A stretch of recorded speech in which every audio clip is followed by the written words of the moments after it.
Hola a todos, en esta oportunidad vamos a hablar sobre la fisiología femenina antes del embarazo y las hormonas femeninas. Antes que nada quiero comentarles que abajo en la descripción les dejo un link en el cual van a poder acceder al curso de bioquímica y biología molecular completo, como así también al curso de embriología y a este curso de fisiología endocrina, ¿sí?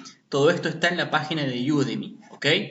Ahora bien, empecemos a hablar entonces sobre las hormonas femeninas. Son muy importantes las hormonas femeninas, como por ejemplo los estrógenos y la progesterona, y creo que es ahí en donde hay que hacer más énfasis, ¿ok?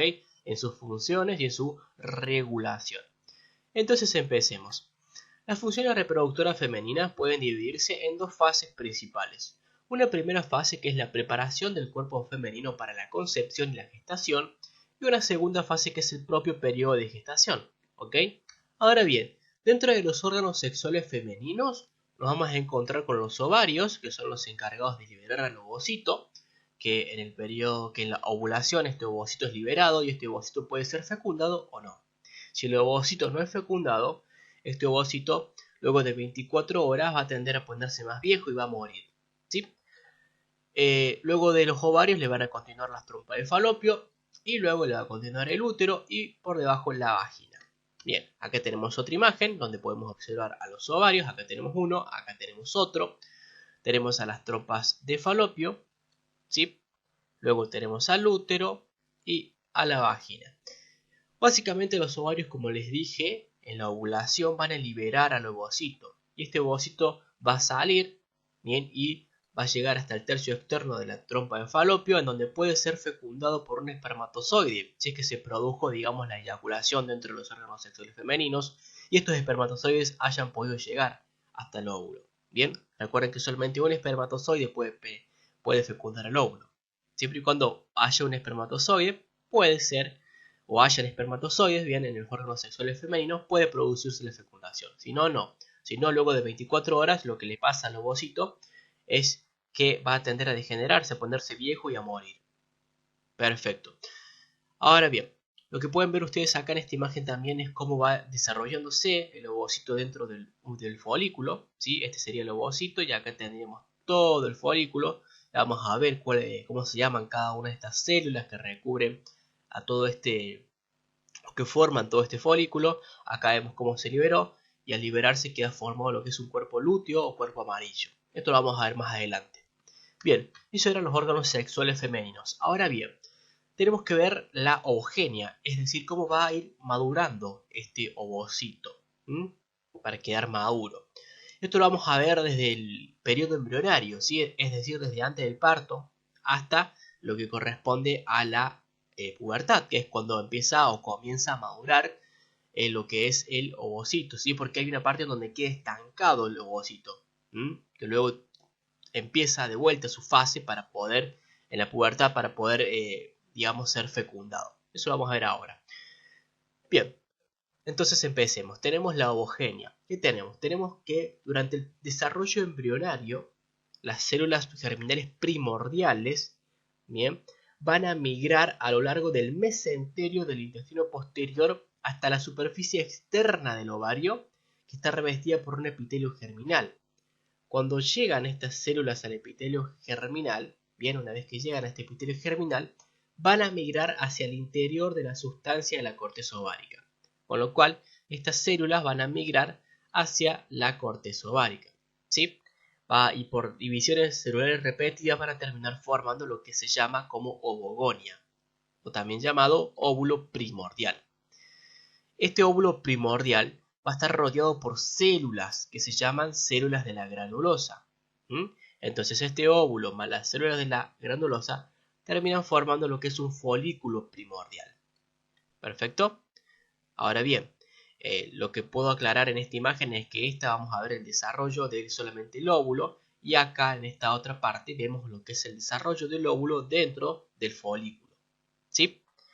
Esto digamos, son las mismas cosas, nada más que acá solamente vemos al óvulo como se va desarrollando y acá lo vemos dentro del folículo. Ahora, esta ovogonia, bien, dentro de lo que es el ovario embrionario, ¿sí? Completa lo que es la replicación mitótica, bien, y queda en la primera fase de la meiosis en el quinto mes de desarrollo fetal. ¿Sí?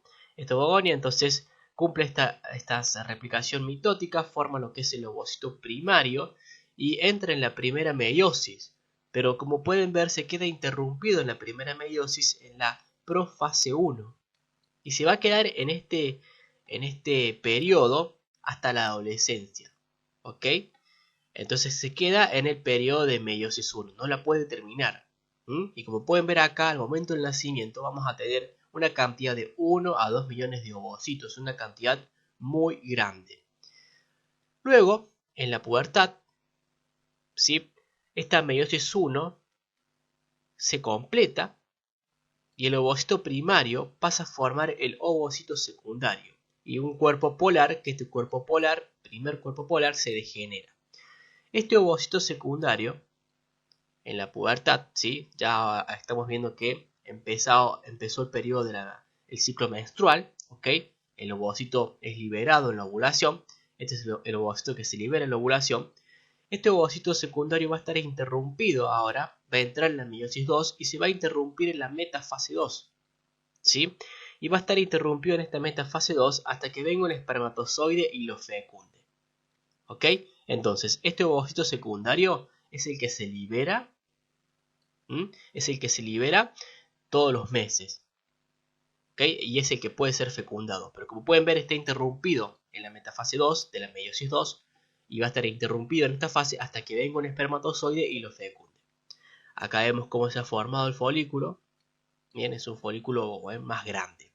Ahora, cuando este ovocito secundario durante la ovulación es liberado, como pueden ver acá, este ovocito se liberó del folículo, bien, se liberó aproximadamente en el día 14, en un ciclo menstrual de 28 días, normal. Este ovocito se libera, y este ovocito secundario liberado, como pueden ver es lo mismo que acá, este mismo que acá es liberado, este ovocito secundario, puede ser fecundado por un espermatozoide. Al ser fecundado por el espermatozoide, completa la meiosis, ¿sí? Completa la meiosis 2 y termina formando lo que es el óvulo o cigoto, que es la célula huevo, que va a dar origen al nuevo individuo. Y por otro lado, termina dando un segundo cuerpo polar, que este se va a degenerar. Perfecto.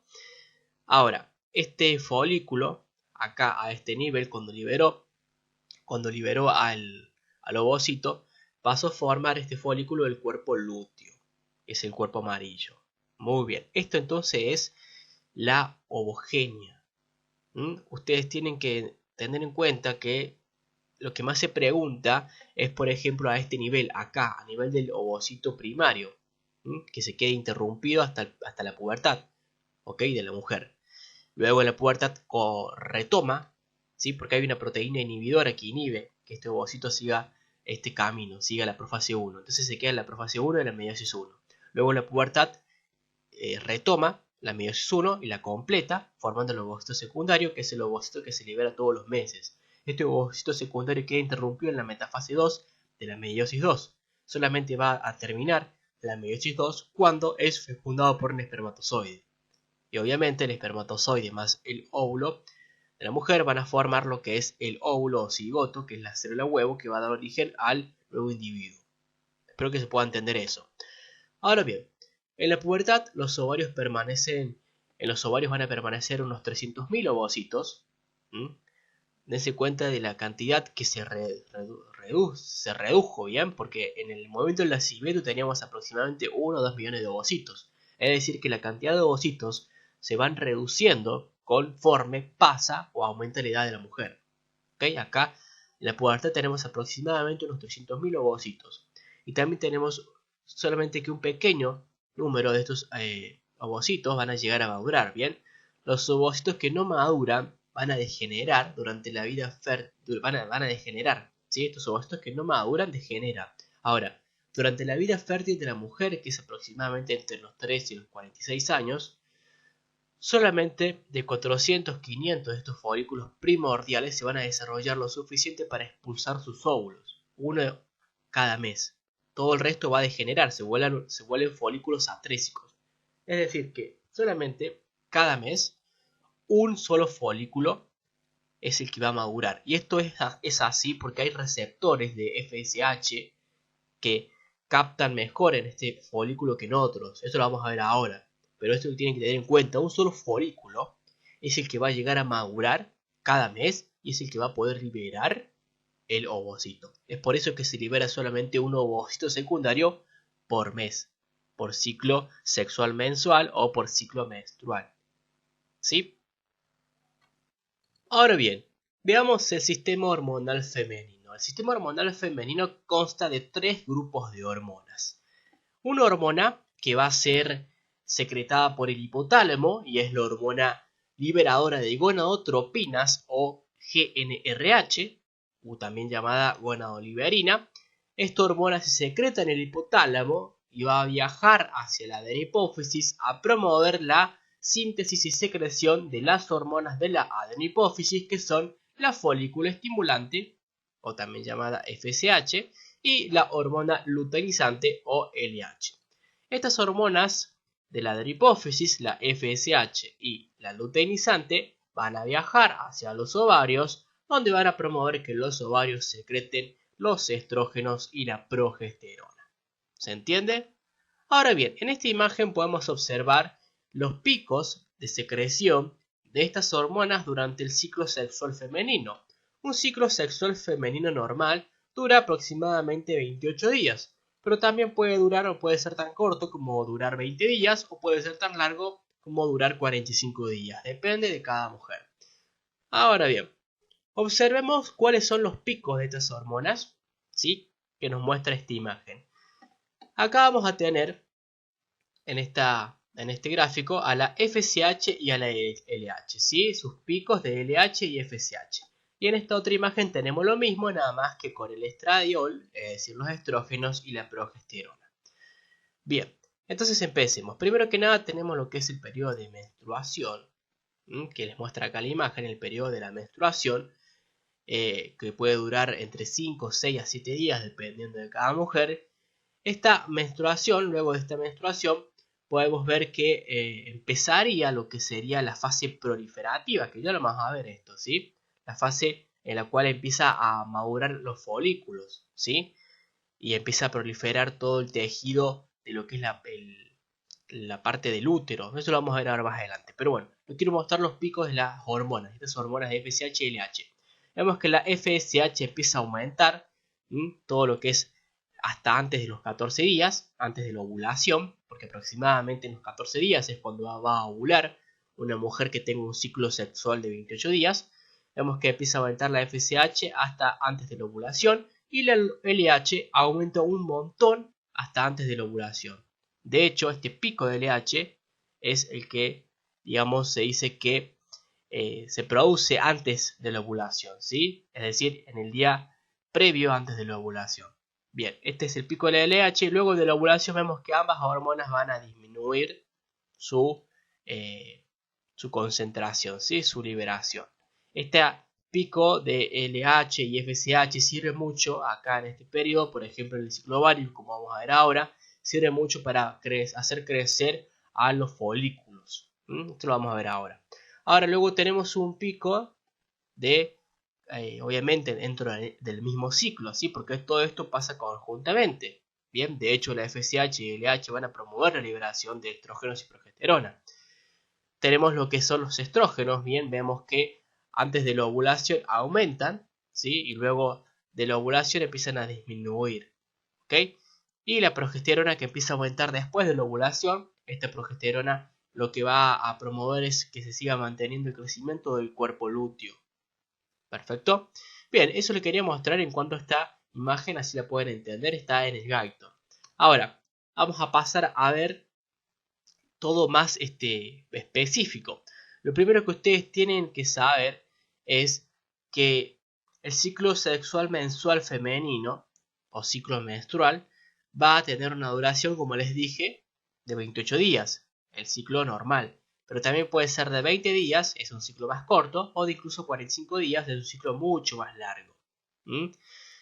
Este ciclo sexual se va a liberar, digamos, en este ciclo sexual se libera lo que es el ovocito, en la ovulación, por los ovarios cada mes. Se libera solamente uno solo, ¿ok? Y por otro lado, el endometrio uterino se prepara ¿para qué? Para la implantación del óvulo fecundado. Eso lo vamos a ver también con una imagen. Ahora, las hormonas gonadotropas y sus efectos sobre los ovarios. Las alteraciones de los ovarios durante el ciclo sexual dependen por completo de las hormonas FSH y LH, que son secretadas ¿por quién? Por la adenohipófisis, como vimos recién. Los ovarios que no son estimulados por estas hormonas permanecen inactivos, es decir, que sí o sí necesitamos estas hormonas para que los ovarios tengan actividad, para que puedan producir la ovulación. La FSH y la LH estimulan a las células efectoras de los ovarios. Estas FSH y LH aumentan entre los 9 y los 12 años, ¿sí? El momento de la aparición del primer ciclo menstrual se denomina menarquía. Muy bien. Una vez visto toda esta palabrería, vamos a pasar a estudiar lo que verdaderamente importa en estos ciclos. En todo el ciclo sexual femenino podemos decir o podemos dividirlo en dos ciclos que van a estar desarrollándose conjuntamente. Es decir, se desarrolla un ciclo y también se va desarrollando el otro. En todo este ciclo sexual femenino que dura 28 días en una mujer normal. ¿Ok? Y tenemos dos ciclos. El ciclo ovárico, el cual se divide a su vez en una fase folicular y una fase lútea, y el ciclo endometrial, que es el crecimiento del endometrio que se prepara para una probable implantación, si es que se produjo la fecundación, para que se implante algo que se llama blastocisto, esto es de embriología. Tenemos entonces este ciclo endometrial que se divide en una fase proliferativa, o también estrogénica, porque se liberan los estrógenos, y en una fase secretora o progestacional porque se liberan la progesterona. Y luego la fase menstrual es en donde se produce la menstruación. Bien, veamos esto con una imagen así se pueden entender. Con esta imagen se resume todo. Vemos que acá tenemos, por acá abajo tenemos todo lo que es el ciclo sexual femenino, que dura ¿cuánto? 28 días. Es un ciclo normal, ¿ok? Y dentro de estos 28 días se producen conjuntamente lo que es el ciclo ovárico y el ciclo endometrial, en el cual vemos que en el ciclo ovárico lo que vamos a observar es cómo se van desarrollando los folículos que luego liberan en la ovulación del ovocito. ¿Ok? Eso vamos a ver en el ciclo ovárico. Y en el ciclo endometrial vamos a ver cómo se va desarrollando, ¿ok? Todo lo que es el endometrio para una probable implantación. Como habíamos dicho, teníamos en el ciclo ovárico una fase folicular, que es esta misma, bien, hasta antes de la ovulación. Es la fase en donde se produce la maduración de los folículos, ¿sí? Hasta acá estaríamos hablando entonces de la fase folicular. Y luego le seguía una fase lútea.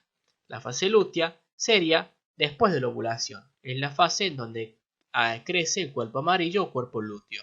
Bien. Y en el ciclo endometrial habíamos dicho que teníamos una fase proliferativa o estrogénica. Acá la pueden ver. La fase estrogénica iría, o fase proliferativa, iría hasta antes de la ovulación, acá mismo. Y la fase secretoria o fase progestacional iría hasta lo que es la fase, digamos, isquémica o luego la menstruación. ¿Sí? Acá tenemos luego lo que sería la menstruación. Es un ciclo. Perfecto. Bien. Eso para que ustedes puedan entender que estos ambos ciclos funcionan de manera conjunta. Vamos a empezar con el ciclo ovárico. Vamos a empezar a ver cómo es que se van desarrollando estos folículos. Vamos a utilizar esta imagen para poder estudiar esta fase del ciclo, estas fases, digamos, del ciclo ovárico y también esta imagen, ¿ok? En un primer momento tenemos al folículo primordial. Y lo que va a pasar en una primera fase, en este folículo, es un crecimiento del propio óvulo. Aumenta de hecho entre 2 a 3 veces su diámetro, ¿sí? Luego, este folículo primordial va a pasar a formar un folículo primario. Y en este sentido, lo que va a hacer que este folículo primario empiece a crecer es la hormona FSH, ¿sí? La hormona GnRH del hipotálamo va a viajar hacia la adenohipófisis a que se promueva la secreción de esta FSH. Y esta FSH es la que va a inducir al crecimiento de los folículos, ¿sí? De hecho, induce a que por mes, por ciclo sexual femenino, se induzca el crecimiento de 6 a 12 folículos, pero tienen que recordar que solamente un folículo es el que va a madurar y que va a liberar el ovocito. Todos los otros folículos van a degenerarse, ¿ok? Ahora bien, ¿qué es lo que pasa? La FSH, esta hormona, va a inducir a que las células de la granulosa, que acá la podemos ver, las células de la granulosa empiezan a proliferar, ¿sí? Y por otro lado, las células fusiformes, que son derivadas del intersticio ovárico, van a formar muchas capas fuera de la célula de la granulosa y van a formar algo que se llama teca. Van a formar lo que es la teca interna, que esta es una teca que puede secretar hormonas, como por ejemplo estrógenos y progesterona, y la teca externa, que es un tejido conjuntivo que está muy vascularizado. ¿Perfecto? Entonces, la FSH lo que hace es, entonces, promover el crecimiento del folículo, ¿sí? Termina dejando el folículo primario, acá lo podemos ver, el cual vemos una proliferación de las células de la granulosa, ¿sí? Y la formación de lo que sería la teca interna y teca externa. Este folículo primario luego va a formar un folículo preantral, como se ve acá en la imagen. Si nos pasamos a la otra imagen, acá tenemos un folículo en crecimiento. Y lo que sucede básicamente es que ahora las células de la granulosa van a empezar a secretar lo que es un líquido, ¿sí? Un líquido folicular que contiene estrógenos. Este líquido llena una cavidad, ¿sí? Forma una cavidad y termina formando un antro, que es lo que vemos acá, esta cavidad. ¿Ok? Si pasamos a la otra imagen, acá vemos al antro. Este es el folículo ya antral. ¿Por qué? Porque tiene un antro. Todo este líquido, bien, formó esta cavidad y formó este antro. Acá vemos a lo que es el ovocito y acá estaría la teca. Teca interna y teca externa por fuera. Bien, se forma este antro. Ahora, ¿qué pasa? Lo que pasa ahora es que se va a producir un crecimiento más rápido, ¿bien? Y este crecimiento más rápido se va a deber básicamente que se van a estar secretando estrógenos al interior del folículo, lo que va a hacer que las células de la granulosa van a empezar a formar más receptores para la FSH. Y al tener más receptores para la FSH, entonces empieza a crecer mucho más el folículo. Empieza a hacerse mucho más grande. De manera que también va a actuar la FSH y los estrógenos para estimular ¿a quién? A receptores de la LH, ¿sí? Y estos receptores de la LH va a promover, digamos, el mayor crecimiento de estos folículos. También los estrógenos y la LH van a inducir a que proliferen las células tecales, de manera que el folículo empieza a crecer mucho y se empieza a hacer un folículo maduro, como podemos ver acá en esta imagen, ¿sí? Entonces, ustedes pueden ver que estos folículos secretan también estrógenos. Eso tienen que tener en claro. Estos estrógenos son muy importantes también para el primer parte del crecimiento del endometrio. Eso ya lo vamos a ver más adelante ahora. Pero bueno, entonces ¿qué pasó? Lo que pasó es que el folículo creció bastante, ¿sí? Como pueden ver acá. Acá pueden ver que el folículo ya creció mucho. Acá tenemos al óvulo, al ovocito, ¿sí? El cual va a ser liberado. Acá tenemos las células de la granulosa. Este es el folículo preovulatorio, el cual va a liberar al ovocito en la ovulación. Ahora bien, como habíamos dicho, solamente un folículo es el que va a madurar. Es el que va a poder madurar y liberar al ovocito. Y esto es porque los estrógenos que se van liberando, bien, estos estrógenos que se liberan, actúan por retroalimentación negativa, acá a este nivel, a nivel de la adenohipófisis, para impedir que se siga secretando FSH, con lo cual las concentraciones de FSH van a ir disminuyendo. Y al ir disminuyendo estas concentraciones de FSH, va a poder ser muy poco captada por los folículos y solamente el folículo más grande, más desarrollado, va a poder seguir captando este FSH, este folículo tan grande que tiene más receptores para FSH, solamente él va a poder captar a la FSH, con lo cual solamente él va a poder seguir madurando. Todos los otros folículos más pequeños van a degenerarse, ¿sí? Se van a hacer atrésicos, ¿ok? Entonces solamente un folículo va a madurar. Este folículo al madurar, luego en el día 14, acá, en el día 14, va a producir la ovulación, es decir, la liberación del ovocito. Y esto lo podemos ver acá también en esta otra imagen, ¿sí? Vemos que este folículo produjo la ovulación. Y esto también es gracias a la LH. Y esto fue entonces lo que es la primera fase o fase folicular del ciclo ovárico. Ahora bien, limpiamos el gráfico y pasemos a ver cómo es que se produce la ovulación. Básicamente la ovulación se va a producir porque el folículo empieza a hincharse, comienza a hincharse y en una estructura que se llama estigma se rompe y al romperse el estigma se termina liberando el folículo con un líquido viscoso, bien, se termina liberando el ovocito, como lo pueden ver acá, justamente con un líquido viscoso y este ovocito está rodeado por unas células de la granulosa que forman lo que es la corona radiada. Entonces, ¿por qué se produce la ovulación? Porque el folículo se hincha mucho. ¿Y cuál es el causante de esta hinchazón del folículo? Puede ser el pico de la LH. La LH es muy importante para producir la ovulación. Como veíamos en esta imagen, unos días previos al día 14 a la ovulación, básicamente acá, bien a este nivel, podíamos ver que aumentaba un montón, empezaba a aumentar un montón la LH. Entonces el pico de esta LH es muy importante para producir la ovulación. Como pueden ver también la FSH aumenta, ¿sí? Esta LH lo que hace es, en parte, una función que tiene la LH es hacer que las células de la granulosa liberen progesterona, ¿sí? Con lo cual empieza a aumentar la liberación de progesterona luego de la ovulación y vemos que la liberación de estrógenos disminuye mucho luego de la ovulación. ¿Perfecto? Ahora, veamos cuáles son los mecanismos estos para producir, digamos, que este folículo se rompa y se libere el ovocito. Tenemos en un primer momento lo que es la hormona luteinizante o LH, como ya dijimos, ese pico es muy importante. Estas hormonas luteinizantes van a promover a que se formen, como habíamos dicho recién, por parte de las células de la granulosa, que se forme progesterona, ¿sí?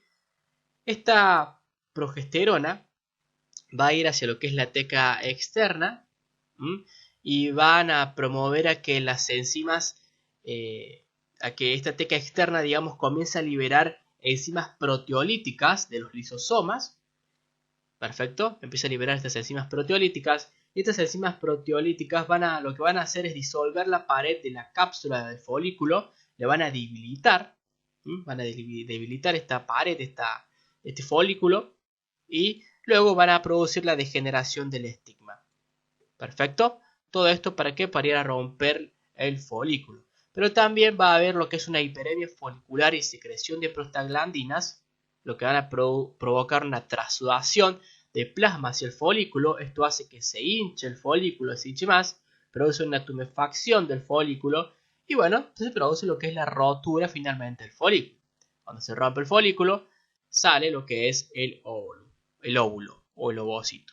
Y eso es, digamos, la ovulación, ¿ok? Que se produce en un ciclo sexual femenino normal de 28 días, se produce en el día 14. Lo que más se suele preguntar es este pico de LH, ¿sí? Del hormona luteinizante. Eso es lo que se suele preguntar mucho. Ahora bien, luego de la ovulación va a seguir lo que es la fase lútea, como habíamos dicho, la formación del cuerpo amarillo, ¿sí? ¿Qué pasa? Luego de la ovulación, las células de la granulosa y de la teca interna que quedaron bien en el folículo, ¿sí? Van a convertirse en células luteínicas, ¿sí? Estas células crecen de tamaño y se van a llenar de lípidos, por eso se le da ese color amarillento, ¿ok? Y estas células de la granulosa del cuerpo lúteo van a poder tener la capacidad, digamos, de secretar progesterona y estrógeno, ¿sí? Acá vemos cómo se va formando el cuerpo lúteo, el cuerpo amarillo.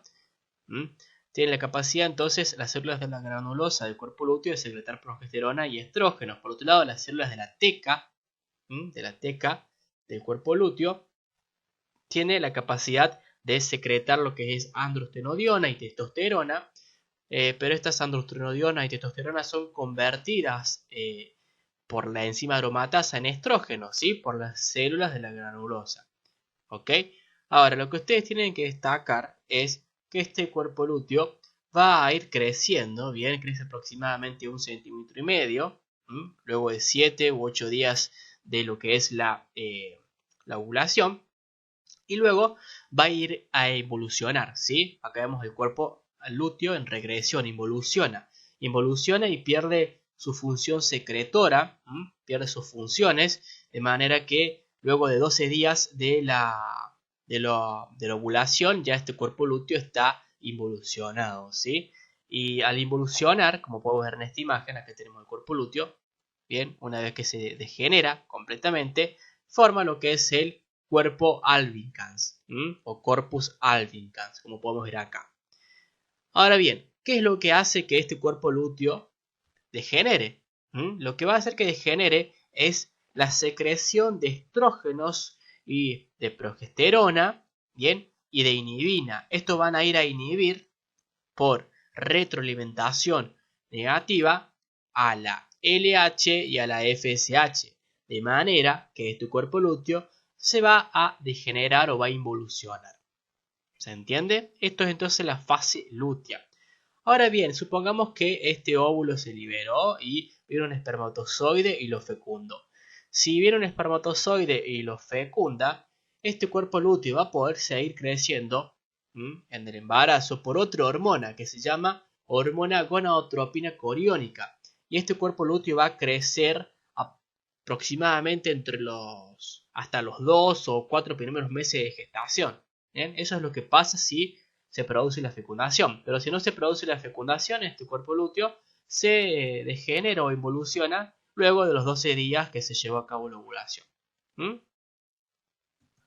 Ahora bien, por otro lado también teníamos lo que era el ciclo endometrial, ¿sí? En el cual podíamos evidenciar un crecimiento del endometrio. Este endometrio va a crecer para poder prepararse para una probable fecundación, ¿sí? Para poder, digamos que permitir que se implante correctamente algo que se llama blastocisto.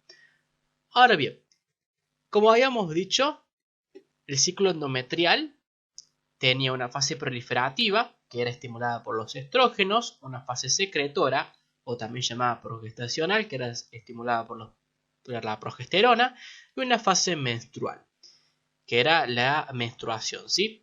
Entonces empecemos viendo este ciclo endometrial. Podemos ver acá abajo todo lo que son del día 1 hasta el día 28 del ciclo sexual femenino, ¿ok?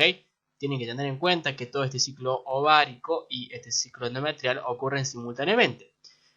Entonces tenemos lo primero que es una fase proliferativa, en la cual esta fase proliferativa va a estar estimulada, va a ser estimulada bajo la influencia de los estrógenos, ¿sí? Básicamente todas las células del estroma y las células epiteliales van a proliferar, van a ir proliferando con rapidez y van a ir creciendo, de manera que al momento de la ovulación, este endometrio va a tener un grosor de 3 a 5 milímetros. Luego de la fase proliferativa tenemos lo que es la fase secretoria o progestacional, en el cual va a ser estimulado principalmente por la progesterona.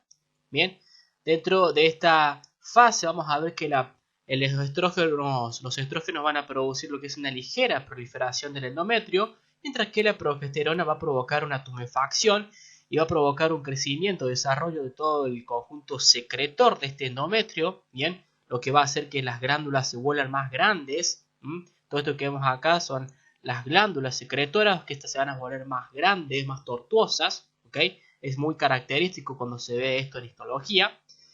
Y el endometrio va a pasar, como pueden ver, a crecer tanto, ¿sí? Que va a tener aproximadamente entre 5 a 6 milímetros de espesor. ¿Cuál es el objetivo de esto? De poder hacer crecer este endometrio de esta manera. El objetivo es producir un endometrio que sea muy secretor y que tenga todos los nutrientes necesarios para prepararse para recibir a un posible embrión, ¿sí? A un blastocisto, si es que se produjo la fecundación.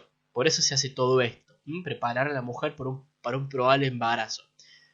Ahora, una vez que culmina en esta fase secretoria o progestacional, va a culminar básicamente porque va a haber una caída brusca de lo que son los estrógenos y la progesterona.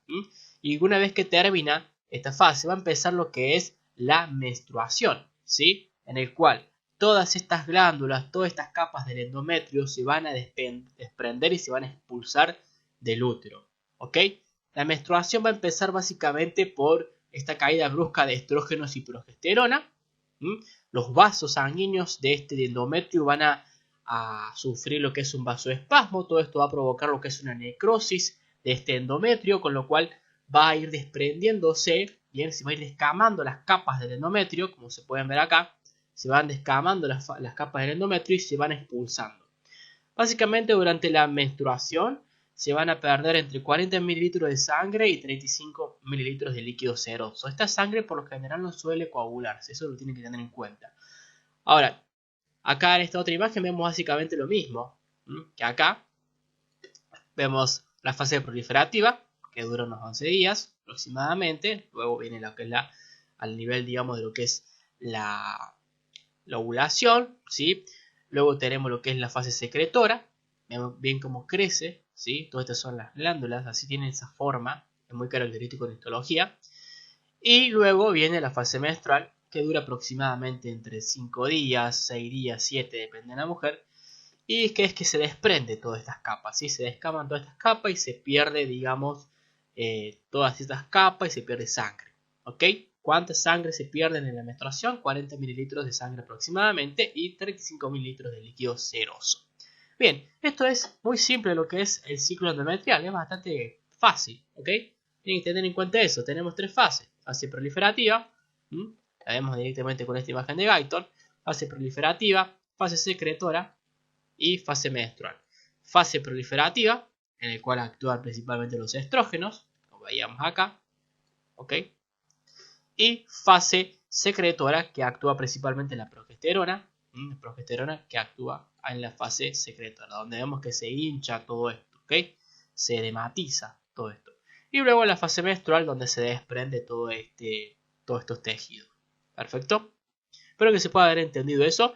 Hasta acá lo vamos a dejar. En el próximo video vamos a ver ya lo que son las hormonas propias, los mecanismos de acción de las hormonas de los estrógenos y la progesterona y su regulación.